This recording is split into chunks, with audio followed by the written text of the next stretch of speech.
வீடு வாடகைக்கு விடப்படும் என்ற விளம்பரத்தை பேப்பரில் பார்த்ததும் அதன் தொலைபேசி எண்ணை குறித்து கொண்டாள் அகல்யா. அலுவலகம் முடிந்து போகும் வழியில் அந்த வீட்டை பார்த்து விட வேண்டும் என்று நினைத்தபடியே லஞ்ச் பாக்ஸையும் குடிநீர் பாட்டிலையும் எடுத்து ஹேண்ட்பேக்கில் வைத்து கொண்டு ஸ்கூட்டியில் கிளம்பினாள். அவள் வேலை செய்யும் ஆடிட்டர் அலுவலகம் மந்தை வெளியில் இருக்கிறது. மறைமலை நகரில் இருந்து கிளம்பி அலுவலகம் போவதற்கு எப்படியும் 1:30 மணி நேரத்திற்கும் மேலாகும். நேரத்திற்குள் போகாவிட்டால் அரை நாள் சம்பளத்தை பிடித்து கொள்வார்கள் என நினைத்தபடியே சாலையில் செல்லத் தொடங்கினாள். பேப்பர்களில் வெளியாகும் வாடகை வீடு பற்றிய விளம்பரங்களை அகல்யா தினமும் தவறாமல் படிப்பாள். பல நேரங்களில் விளம்பரங்களில் உள்ள வீட்டிற்கு நேரிலேயே சென்று விசாரிப்பது அவள் வழக்கம். மறைமலை நகரில் 2 படுக்கைகள் கொண்ட பிளாட் ஒன்றை லோன் போட்டு வாங்கி குடியேறி 4 வருடங்கள் கழிந்துவிட்ட போதும் அவளுக்குள் வீடு தேடும் ஆசை படிந்த பாடில்லை. திருமணத்தை பற்றி கனவு காணத் தொடங்கிய நாட்களிலேயே வீடு பற்றிய கனவும் அவளுக்கு உருவாக ஆரம்பித்து விட்டது. சொந்த வீட்டை பற்றி கனவு கொள்ளாத பெண் யார் இருக்கிறார் உலகில்? பெண்களுக்கு வீடு என்பது வெறும் வசிப்பிடம் அல்ல, ஒரு மாயத்தோட்டம். வீட்டிற்குள் போனதும் பெண் உருமாறி விடுகிறாள். ஆண்களால் ஒருபோதும் கண்டுபிடிக்க முடியாத வினோதமும் இரகசியமும் சுகந்தமும் வீட்டினுள் இருக்கின்றன. ஆண்கள் வீட்டை பயன்படுத்துகிறார்கள், பெண்கள் வளர்த்தெடுக்கிறார்கள். அகல்யாவின் அப்பா மின்சாரத்துறையில் பணியாற்றியவர் என்பதால் அவள் சிறு வயதில் இருந்தே கவர்மெண்ட் குவார்ட்டர்ஸில் தன் வாழ்ந்திருக்கிறாள். பழுதடைந்து காரை உதிரும் சுவர்களும் முடியாத ஜன்னல்களும் தவளைகள் நுழைந்துவிடும் குளியல் அறையும் புகை போக வழியில்லாமல் சமையல் அறையும் கொண்டது அந்த குடியிருப்பு. வாழ்வது சகிக்கவே முடியாத ஒன்று. அவளுக்கு நினைவு தெரிந்த நாளிலிருந்து விசாலமான வீட்டில் குடியிருந்ததே இல்லை. லோயர் கேம்பில் குடியிருந்த போது அவர்கள் வீட்டிற்கு அடிக்கடி பாம்பு நுழைந்துவிடும். அம்மா பயந்து அலறுவாள். மழை பெய்ய தொடங்கினால் வீட்டிற்குள் தண்ணீர் சொட்டும். உறங்கும் குழந்தைகளின் முகத்தில் தண்ணீர் சொட்டாமல் இருக்க அவர்களை தள்ளி படுக்க வைத்துவிட்டு அலுமினிய சட்டியை கொண்டு வந்து வைப்பாள். அலுமினிய சட்டினியில் மழை பெய்யும் சத்தத்தை கேட்டபடியே அகல்யா பல நாட்கள் படுத்து கிடந்திருக்கிறாள். சட்டியின் விளிம்பில் பட்டு தெரிக்கும் மழை துளி அவள் கையில் பட்டு சிலிர்ப்பை உண்டாக்கும். அது போன்ற நாட்களில் ஒழுகாத அறைகள் கொண்ட பெரிய வீட்டையும் கதகதப்பான படுக்கையும் பற்றி கனவு காணத் தொடங்குவாள். வீடு பற்றிய கனவு அவள் கூடவே வளர்ந்து கொண்டிருந்தது. ஒழுகும் வீட்டை பற்றி அம்மா எவ்வளவு சலித்து கொண்டாலும் அப்பா அதை கேட்டுக்கொண்டதே இல்லை. அப்பா தன் வாழ்நாளில் சொந்தமாக ஒரு வீட்டை கட்டிக்கொள்ளவே இல்லை. மதுரையில் வீடு வாங்குவதை பற்றி அம்மா எத்தனையோ முறை சொல்லிய போதெல்லாம் முதுவியில் பூர்வீக கிராமத்தில் உள்ள வீட்டில் போய் தங்கிவிடுவோம் என்று சொல்லி அப்பா அடக்கி வைத்து விடுவார். அதன் அவசியமே இல்லாமல் 53 வயதில் அப்பா இறந்து விட்டார். அம்மா பாடு திண்டாட்டம்தான். அவளுக்கு இப்போது வயது 65. மகள் வீட்டில் வந்து தங்கியிருக்க மாட்டேன் என ஒவ்வொரு மகன் வீடாக அலைந்து அவமானப்பட்டு கொண்டிருக்கிறார். வீடற்றவர்களுக்கு நிம்மதியான உறக்கம் கிடையாது என்பார்கள். அம்மா இதுவரை ஆழ்ந்து உறங்கியவளே இல்லை. இருட்டில் ஓர் இலை உதிரும் சத்தத்தை கேட்டால் கூட சட்டென்று எழுந்து விடுவாள். அந்த பழக்கம் அகல்யாவுக்கும் இப்போது வந்துவிட்டது. யோசித்து பார்த்தாள். ஹாஸ்டலில் படிக்கும் நாட்களில் மட்டும் அகல்யா ஆழ்ந்து உறங்கியிருக்கிறாள். அதுவும் அவளது ஹாஸ்டல் மலையின் அடிவாரத்தில் இருந்தது. ஆகவே காலையில் ஜில்லென காற்றடிக்கும். படுக்கையை விட்டு அவளால் எழுந்து கொள்ளவே முடியாது. அப்போதெல்லாம் இது போன்ற மலை அடிவாரத்தில் தான் வீடு கட்டி கொள்ள வேண்டும் என்று நினைத்து கொள்வாள். அப்படி நினைக்க தொடங்கியதும் அந்த வீடு எப்படி இருக்க வேண்டும், அதன் சுவர்கள் நிறம் என்ன, எந்த மாதிரியான சோஃபா வாங்கி போட வேண்டும் என்றெல்லாம் யோசிப்பாள். மேலும் சமையலறையை ஹால் சைஸில் விசாலமாக கட்ட வேண்டும். அடுப்பின் முன்னால் சுழல் நாற்காலி ஒன்றை போட வேண்டும். அப்போதுதான் எந்த பக்கம் வேண்டுமானாலும் திரும்ப வசதியாக இருக்கும். அந்த அறையில் பெரிய ஜன்னல் கட்டாயமாக இருக்க வேண்டும். பாட்டு கேட்பதற்கு வசதியாக ரேடியோ ஒன்று வைத்து கொள்ள வேண்டும். வீட்டிற்கு பின்னாலேயே காய்கறி கீரை தோட்டம் போட்டுக்கொள்ள வேண்டும். இப்படி அவள் தனது கனவு வீட்டை கொஞ்சம் கொஞ்சமாக கட்டியபடியே ஹாஸ்டல் அறையில் படுத்து கிடப்பாள். சில சமயம் இது என்ன பைத்தியக்காரத்தனம் என அவளுக்கே தோன்றும். ஆனால் அப்படியான ஒரு வீட்டை தன் வாழ்நாளில் நிச்சயமாக உருவாக்க முடியும் என்று அவள் ஆழமாக நம்பினாள். அவளது கனவு இன்று வரை நிறைவேறவே இல்லை. இப்போது அவள் வீடு வாங்கிவிட்டாள். ஆனால் அது 620 சதுர அடி கொண்ட சிறிய பிளாட். அவ்வளவுதான்.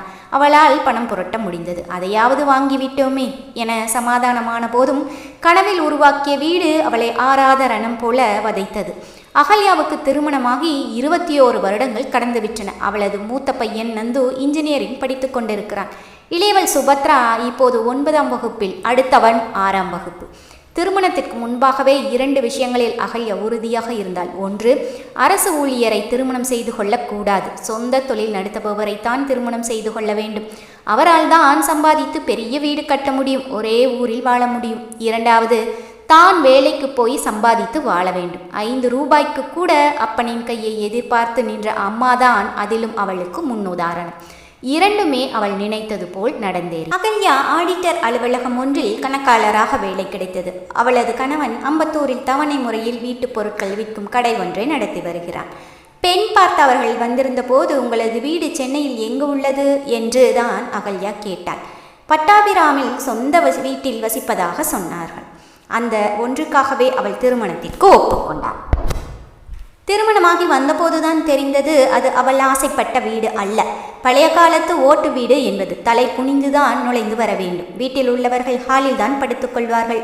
பழைய மார்க்கெட்டில் போன்ற சிறிய படுக்கை அறை. கையை தூக்கினால் மின்விசிறி தட்டும். வீட்டுக்குள் கழிப்பறை கிடையாது. வெளியே தென்னை மரத்தை ஒட்டி டெலிஃபோன் பூத் போல ஒன்றை கட்டி வைத்திருந்தார்கள். கிணற்றில் தண்ணீர் இறைத்து தான் குளிக்க வேண்டும். சமைக்க ஆரம்பித்தால் வீடு முழுவதும் புகை நிரம்பிவிடும். திருமணமாகி வந்த 3 நாட்கள் இவற்றை நினைத்து கொண்டு அகல்யா அழுதாள். அதை யாரும் ஏன் என்று கூட கேட்கவில்லை. வீடு சிறியது என்பதை விடவும் அந்த வீட்டுக்குள் 5 ஆண்களும் 3 பெண்களும் 4 குழந்தைகளும் ஒன்றாக வாழ வேண்டும் என்பது ஆத்திரமாக இருந்தது. திருமணமான முதல் வாரத்தில் சினிமா பார்க்கும்போது அகல்யா தன் கணவனுடன் நாம் டவுனுக்கு வீடு பார்த்து குடி போகலாம் என்று சொன்னாள். அகல்யாவின் கணவன் வெறுமனே தலையை மட்டும் ஆட்டினான். மறுநாள் காலையில் சமையல் அறையில் இருந்து அவளது மாமியார், என்னடி வந்து 10 நாள் கூட ஆகல, அதுக்குள்ள தனி வீடு பார்த்துக்கிட்டு போலான்னு சொன்னியாமே, ஒழுக்கமா வீட்டுக்கு அடங்கி இருக்க மாட்டியா என சண்டையிட்டார். அகல்யாவுக்கு அழுகை முட்டி கொண்டு வந்தது. தான் ரகசியமாக சொன்ன விஷயத்தை ஏன் இப்படி தன்னுடைய அம்மாவிடம் சொல்லி தன்னை அவமானப்படுத்தினார் என கணவன் மீது ஆத்திரமாக வந்தது. அன்று முழுவதும் அவரோடு பேசவே இல்லை. தன் கணவன் ஒரு தலையாட்டும் பொம்மை என்பதை 6 மாதங்களில் அகல்யா புரிந்து கொண்டார். அதன் பிறகே அவள் வேலைக்கு போகத் தொடங்கினாள். மந்த வேலைக்கு போகத் தொடங்கிய போது அவளுக்கு கை குழந்தை இருந்தது. அதை காரணம் காட்டி முதன்முறையாக வீடு மாறினாள். மிகச்சிறிய வீடு, படுக்கை அறை என தனியாக கிடையாது. குறுகலான சமையலறை, அதன் ஒரு பக்கம் கழிப்பறை. ஒவ்வொரு நாளின் இரவும் சுழலும் மின்விசிறியை வெறித்து பார்த்தபடியே ஏன் இப்படியான ஒரு வீட்டில் வசிக்கிறோம் என நினைத்து அழுவாள். அவள் கணவனோ படுத்த உடனேயே உறங்கி விடுவான். குழந்தைக்கு தொட்டில் போட ஓர் இரும்பு வளையம் கூட இல்லாத வீடு என்பது ஆத்திரமாக இருக்கும். சேலையை மடித்து போட்டு அதில்தான் குழந்தையை உறங்க வைப்பாள். அப்போது வீட்டில் ஒரு நாட்காலி கூட கிடையாது. யாராவது விருந்தினர் வந்தால் பாயை போட்டுத்தான் உட்காரச் சொல்ல வேண்டும். அது போன்ற நேரங்களில் அவள் கூனி குறுகி விடுவாள். விருந்தினர்கள் வெளியேறியதும் தனியே உட்கார்ந்து கொண்டு அழுவாள். அவளுக்கு யாரை குற்றம் சொல்வது என புரியாது. சுபத்ரா பிறந்தபோது அந்த வீட்டில் இருந்து அடையாருக்கு மாறினாள். அது மாடி வீடு. வீட்டின் முன்னால் பூந்தொட்டிகள் வைத்து கொள்ளும் அளவுக்கு கொஞ்சம் இடம் இருந்தது. அதில் 4-5 பூச்செடிகள் வாங்கி வைத்ததோடு வீட்டு ஓனர் பயன்படுத்தாமல் போட்டிருந்த மர நாட்காலியை சரி செய்து போட்டுக்கொண்டாள். வேலை விட்டு வந்தவுடன் அந்த நாட்காலியில் உட்கார்ந்தபடியே வீதியை பார்த்து கொண்டிருப்பாள்.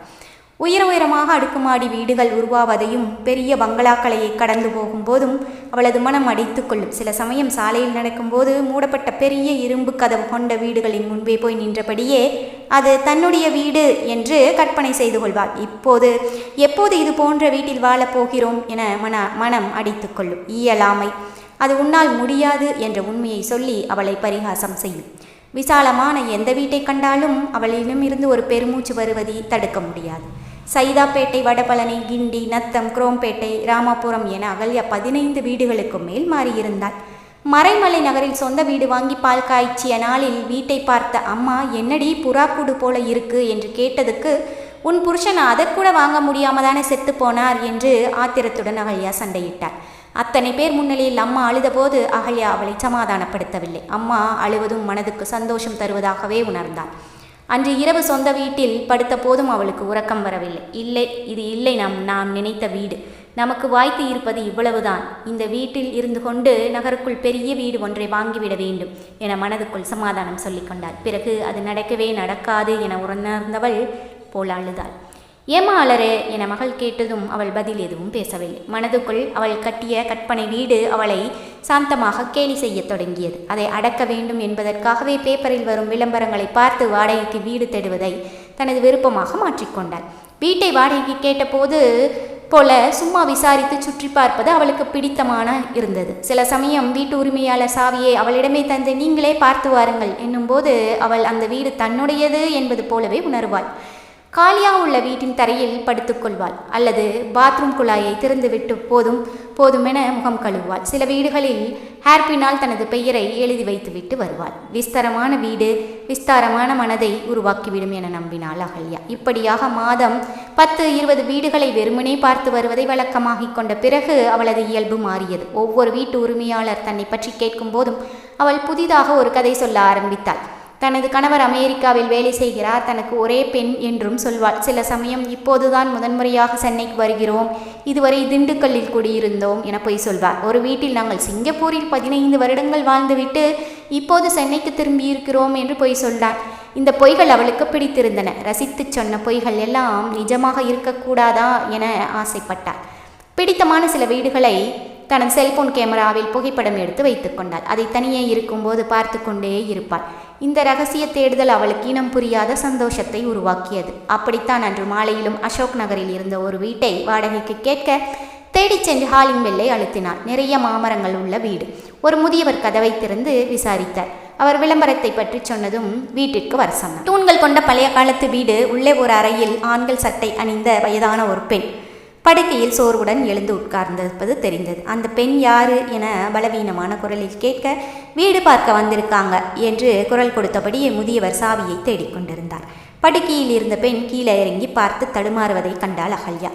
கையில் சாவியோடு நின்றிருந்த முதியவர் சொன்னார், என் ஒய்ஃபுக்கு கிட்னி ப்ராப்ளம், 10 வருஷங்களாக படுக்கையில் கிடக்கிறா. பிள்ளைகள் அமெரிக்கா போயிட்டாங்க, நானும் இவளும் தான் இருக்கோம். அதனால தான் மாடியை வாடகைக்கு விட்டிருக்கேன், பார்த்துட்டு வாங்க என்று சாவியை அவளிடம் தந்தார்.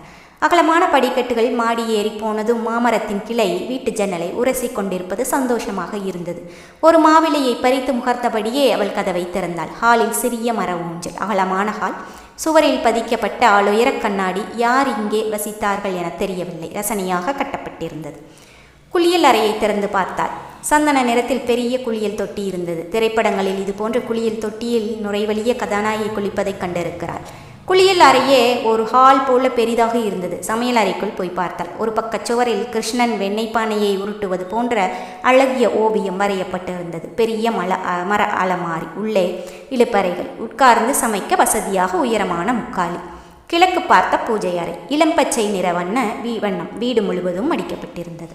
அந்த வீட்டின் ஊஞ்சலில் உட்கார்ந்து ஆடும்போது வாசலின் கையில் ஒரு காப்பி டம்ளருடன் முதியவர் வந்து நிற்பது தெரிந்தது.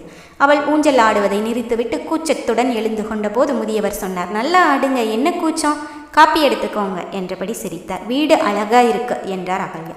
டான்சர் ரேவதி சுப்பிரமணியம் குடியிருந்தாங்க, இப்போ பெசன்ட் நகரில் வீடு கட்டிட்டு போயிட்டாங்க. உங்களுக்கு எத்தனை பிள்ளைகள், எங்க வேலை என்று கேட்டார்.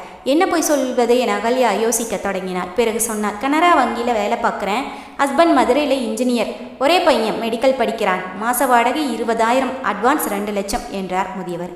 என்னால் உடனே அட்வான்ஸ் தர முடியாது, ஹஸ்பண்ட் அடுத்த மாதம் 5ஆம் தேதி தான் வர்றார், டோக்கன் அட்வான்ஸ் வேணும்னா தரேன் என்றார். அதுக்கு என்ன பரவாயில்லை, உங்களை எனக்கு பிடிச்சு போச்சு, வீடு பிடிச்சிருக்கா என்றார். சந்தோஷத்துடன் தலையாட்டினாள் அகல்யா. டோக்கன் அட்வான்ஸ் கொடுத்துவிட்டு சாவி வாங்கிக்கோங்க என்றார் முதியவர். தலையாட்டியபடியே வெளியே வந்தார். இந்த வீட்டை எப்படியாவது வாடகைக்கு எடுத்து விட வேண்டும் என்ற மனம் அடித்து கொண்டது.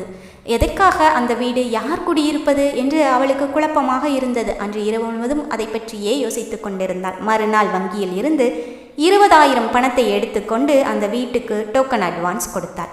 முதியவர் சாவியை அவளிடம் தந்து வீட்டு சாமான்கள் எப்போ வரும் என கேட்டார். 10 நாள் ஆகும் என்றாள் அகல்யா. மாடிக்கு போகிறதுக்கு தனி கேட் இருக்கு, எங்களால் உங்களுக்கு ஒரு தொல்லையும் வராது, ஏதாவது தேவைன்னா கூச்சப்படாமல் கேளுங்க என்றார். வீட்டு சாவியை கையில் வாங்கிய போது இது என்ன பைத்தியக்காரத்தனம் என்று தோன்றியது. சாவியோடு மாடிக்கு போன போது இது தன்னுடைய வீடு என சந்தோஷமாக இருந்தது. ஆசை தீர ஊஞ்சலாடினாள். பிறகு அருகில் உள்ள கடைக்கு போய் ஒரே ஒரு பாய் மட்டும் வாங்கி வந்தாள். ஹாலில் பாயை போட்டு படுத்து கொண்டாள். இது தனது வீடு, தனக்கு மட்டுமேயான வீடு. இப்படி ஒரு வீடு தனக்கு இருப்பது யாருக்கும் தெரியக்கூடாது. இந்த வீட்டில் தன்னோடு யாரும் குடியிருக்கப் போவதில்லை, இங்கே தான் மட்டும் வாழப்போகிறோம் என அவளுக்கு சந்தோஷமாக இருந்தது. அன்று முதல் அவள் அலுவலகம் விட்டதும் நேராக இந்த வீட்டிற்கு வந்து விடுவாள். ஒரு பையில் மாற்று உடைகள் சிலவற்றை எடுத்துக்கொண்டு வந்து வைத்து கொண்டாள். 2 ஸ்பூன், ஒரு ஃப்ளாஸ்க், டம்ளர், பழம் வெட்டும் கத்தி ஒன்று என அவசியமான சில பொருட்களை மட்டும் கொண்டு வந்து வைத்து கொண்டாள். வீடு பொருட்களால் நிரப்பப்படாமல் இருப்பது சந்தோஷம் தருவதாக இருந்தது. ஆப்பிள் வாங்கி வந்து சிறிய துண்டுகளாக்கி வைத்து கொண்டு பாட்டு கேட்டபடியே சாப்பிடுவாள். தனி ஆளாக சோழியை உருட்டி போட்டு தாயமாடுவாள். சிறிய மண்பானை வாங்கி வந்து அதில் தண்ணீர் குடித்தாள். பாக்கெட் ரேடியோ வாங்கி வந்து பாட்டு கேட்டாள். ஒரு நாள் குளியல் தொட்டியில் சோப்பு நுரைகளை நிறைத்து அதில் ஆசை தீர குளித்தாள். கண்ணாடியில் தன்னை பார்த்தபோது வயது கரைந்து போய்விட்டது போல அவளுக்கு தோன்றியது. வீட்டிற்கு தெரியாமல் தனியாக ஒரு வீடு எடுத்துக்கொண்டு ரகசியமாக வாழ்வது அவளுக்கு சந்தோஷமாக இருந்தது. அதே நேரம் எங்கே கண்டுபிடித்து விடுவார்களோ என பயமாகவும் இருந்தது. வீட்டில் யாருமே அவளது மாற்றத்தை கண்டுகொள்ளவில்லை. ஞாயிறு அன்று கூட தனக்கு ஆஃபீஸ் வேலை இருக்கிறது என்று சொல்லி தன் வீட்டிற்கு போய் புழங்க தொடங்கினாள். ஒரு நாள் அலுவலகம் விட்டு வரும்போது சந்தன மணமுடைய ஊதுவத்தி கட்டு ஒன்றை வாங்கி கொண்டு போனாள். வீட்டில் ஊதுவத்தி கொளுத்தி வைத்துவிட்டு ஊஞ்சலில் புரண்டு படுத்து கொண்டாள். அந்த வாசனை வீடு முழுவதும் பரவி நிரம்பியது. எவ்வளவு அற்புதமான சுகந்தம் என்று நுகர்ந்தபடியே அவள் படுத்து கிடந்தாள். தனக்கு புதிதாக சிறகம் முளைத்திருப்பது போல அவள் சந்தோஷம் கொண்டாள். அன்றைக்கு சந்தோஷத்தில் அள வேண்டும் போல் இருந்தது. 20 நாட்கள் அவள் தன் இஷ்டம் போல அந்த வீட்டை ஆண்டாள். சிறுமியைப் போல வீட்டில் உருண்டு படுத்து உறங்கினாள். அதிக நேரம் தனக்காக வீட்டில் கழிக்க வேண்டும் என்பதற்காகவே பொய் காரணங்களை சொல்லத் தொடங்கினாள். தனக்கென அவள் உருவாக்கி கொண்ட வீட்டிற்கு ஒரு நாள் தனது மகளை மட்டும் அழைத்து கொண்டு வந்தாள் அகல்யா. யார் வீடம்மா இது என்று புரியாமல் கேட்டாள் சுபத்ரா. என் வீடு என்றாள் அகல்யா. நாம இங்கே மாறப்போறாமா என்று கேட்டாள் சுபத்ரா. இல்லை, எனக்குன்னு ஒரு வீடு வேணும்னு தோணுச்சு, அதான் பிடிச்சிருக்கேன் என்றாள் அகல்யா. எதுக்கு என்றாள் சுபத்ரா. அது உனக்கு இப்போ புரியாது, வீடு நல்லா இருக்கா என கேட்டாள் அகல்யா. அம்மா ஏதோ தப்பு செய்கிறாள் என உணர்ந்தவளை போல முறைத்தபடியே, உனக்கு எதுக்கு வீடு, இங்கே என்ன செய்ய போறே என கோபத்துடன் சுபத்ரா கேட்டாள். ஒன்றும் பண்ண மாட்டேன், ஆனால் இது என் வீடு, நான் மட்டும் இருக்கிற வீடு. அந்த நினைப்பு தர சந்தோஷத்தை சொல்லி புரிய வைக்க முடியாது என்றாள் அகல்யா. நான் கிளம்புறேன் என்றபடி இறங்கினாள் சுபத்ரா. தனது ரத்தம் என்ற போதும் அப்பாவின் குணம்தான் அவளுக்கு இருக்கிறது என்ற நினைப்போடு உங்கள் அப்பா கிட்ட சொல்லாத என்றாள் அகல்யா. சுபத்ரா பதில் சொல்லவில்லை. அன்று இரவு அகல்யாவின் கணவன் அங்காரமான குரலில் கேட்டான். உனக்கு என்னடி பைத்தியமாடி, எவ்வளவு திமிர் இருந்தால் தனியாக வாடகைக்கு வீடு பிடிச்சிருப்ப, தனியாக இருக்கியா இல்லை கூட எவனாவது இருக்கானா? அது ஆம்பளைங்க பழக்கம், நான் தனியாக தான் இருக்கேன் என்றாள் அகல்யா. என்னடி சம்பாதிக்கிறோங்கிற திமிரா, இந்த வீட்டில் உனக்கு என்னடி குறைச்சல் என கேட்டான். எனக்குன்னு ஒரு வீடு வேணும், அதை என்னால் கட்ட முடியலை, இது உங்கள் வீடு, இதில் நான் ஒரு வேலைக்காரி சமையல்காரி அவ்வளவுதான் என்றாள். பலார் என அவளுக்கு ஒரு அறை விழுந்தது. காதில் கேட்க கூசும் ஆசைகளுடன் கத்தி கொண்டிருந்தான் அகல்யாவின் கணவன். பதிலுக்கு சண்டையிட முடியாமல் விம்மியபடியே சொன்னான். ஒரு வீடு கூட நான் நினைச்சபடி அமைச்சுக்க முடியல. இப்போவே எனக்கு வயசு 44, பாதி வாழ்க்கையே முடிஞ்சு போச்சு. எனக்குன்னு நான் எதையும் ஆசைப்படக்கூடாதா? அது தப்பா? எப்போ நீ புக்கு படிக்க ஆரம்பிச்சியோ அப்போவே இப்படி புத்தி கெட்டு போகத்தாண்டி செய்யும். உனக்கு எதுக்கடி புருஷன் பிள்ளைகள் என கத்தினான். பிள்ளைகளும் சேர்ந்து கொண்டு அவளை திட்டினார்கள். முதல்ல அந்த வீட்டை காலி பண்ணிட்டு வந்தாதான் இந்த வீட்டில் இடம், இல்லைனா வெளியே போ என அவளது துணிகளை அள்ளி வெளியே வீசினான் கணவன். வீட்டில் அவளுக்காக யாரும் பரிந்து பேசவில்லை. அகல்யா தான் வாடகைக்கு எடுத்திருந்த வீட்டு சாவியை தூக்கி எறிந்தாள். அன்றிரவு அவள் கணவன் வாடகைக்கு வீடு கொடுத்த முதியவரிடம் தரக்குறைவாக பேசி சண்டையிட்டு விட்டு அகல்யா கொடுத்த அட்வான்ஸ் பணத்தை திரும்ப வாங்கி கொண்டு வந்திருந்தான். அம்மாவுக்கு மனநலம் கெட்டுவிட்டது, இனி வேலைக்கு போக வேண்டாம் என்றாள் மகள். மூத்த மகன் அம்மாவை லூசு என திட்டினான். படுக்கையில் சுருண்டபடியே அகல்யா அழுதாள். எதையோ நினைத்து கொண்டு அழுதாள். 10 நாட்களுக்கு பிறகு அவள் சமாதானம் அடைந்து அலுவலகம் கிளம்பும்போது அவளது ஸ்கூட்டியை விற்றுவிட்டான் கணவன். பஸ்ஸில் போயிட்டு வந்தாதான் குடும்ப கஷ்டம்னா என்னன்னு தெரியும் என்றான். பஸ் பிடித்து போய் வரத் தொடங்கிய அகல்யா திடீரென்று ஒரு நாள் மாலை தான் வாடகைக்கு பிடித்த வீட்டை பார்ப்பதற்காகவே ஆட்டோவில் போய் இறங்கினாள். யாரோ அந்த வீட்டிற்கு குடி வந்திருந்தார்கள். குழந்தைகளின் ஆடைகள் கொடியில் உலர்ந்து கொண்டு இருந்தன. வெளியே நின்றபடி அந்த வீட்டை வெறித்து பார்த்து கொண்டிருந்தாள். அந்த வீட்டில் இருந்து வாசனை கசிந்து வந்து கொண்டிருந்தது. அது அவள் வாங்கி வைத்த சந்தன மணம் கமலும் ஊதுபத்தி. அந்த வாசனை அவளுக்கு ஆழமான பெருமூச்சையும் அழுகையையும் ஏற்படுத்தியது. கர்ச்சிஃபால் கண்களை துடைத்தபடியே தெருவில் நடக்க ஆரம்பித்தாள்.